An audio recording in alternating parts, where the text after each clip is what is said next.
இவரை கூட்டிட்டு வந்தது நீங்க தானே? இவர் பேர் என்ன சார்? இவர் பேர் தீபன். அப்படி என்ன பண்ணுது? பிறந்ததுல இவனால பேச முடியாது, கை கால் வேற இழுத்துக்கிச்சு. இவரை வச்சுட்டு ரொம்ப கஷ்டப்படுறோம். நீங்க எப்படியாச்சும் காப்பாத்துறோம் ப்ளீஸ். இந்த மாதிரி எல்லாருக்கும் நடக்கிறது இல்லை. சாத்தான் உள்ள பூந்து ஒரு சில பேரை இப்படி பண்ணிடுறாங்க. அது ஒண்ணும் பிரச்சனை இல்லைங்க, குணப்படுத்திடலாம். தேவனுடைய கிருபை மேலேந்து இறங்கி இந்த சாத்தான் இவர் உடம்பில் இருக்கும் சாத்தானை வெளியே எடுத்துரு.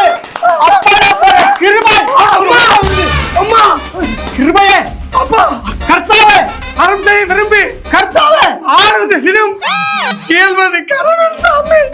பாருங்க, தேவனுடைய மகிமை உங்களுக்கு யாருக்கும் புரியாது.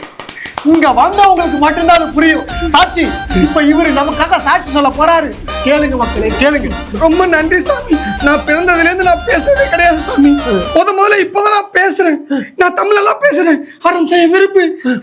உங்க உடம்புல என்ன மாற்றம் நடந்துச்சு அதை சொல்லுங்க. எனக்கு என்ன நடந்துச்சுன்னு தெரியலங்க. ஆனா ஏதோ ஒரு சக்தி, ஆண்டு வந்து ஒரு சக்தி என் உடம்புக்குள்ள இறங்கி என் கையை அப்படியே முறுக்கி எனக்கு அப்படியே பேச மாட்டாருங்க. திருக்குறள் ஆத்திச்சூடியில அப்படிங்க தெரியுது. அதெல்லாம் உங்களுக்கு தேவையில்லாத வேலை. தேவனுடைய கிருபை சாத்தான் மூலமா சாத்தானே இந்த மாதிரி கேள்வி இறங்குச்சு உள்ள. அது என்னமோ பண்ணிடுச்சு, எனக்கு எல்லாம் வருது. 247 எழுத்தையும் தேவன் அவர்கள் இவருக்கு இறக்கி விட்டாரு. ஓகே, சரியா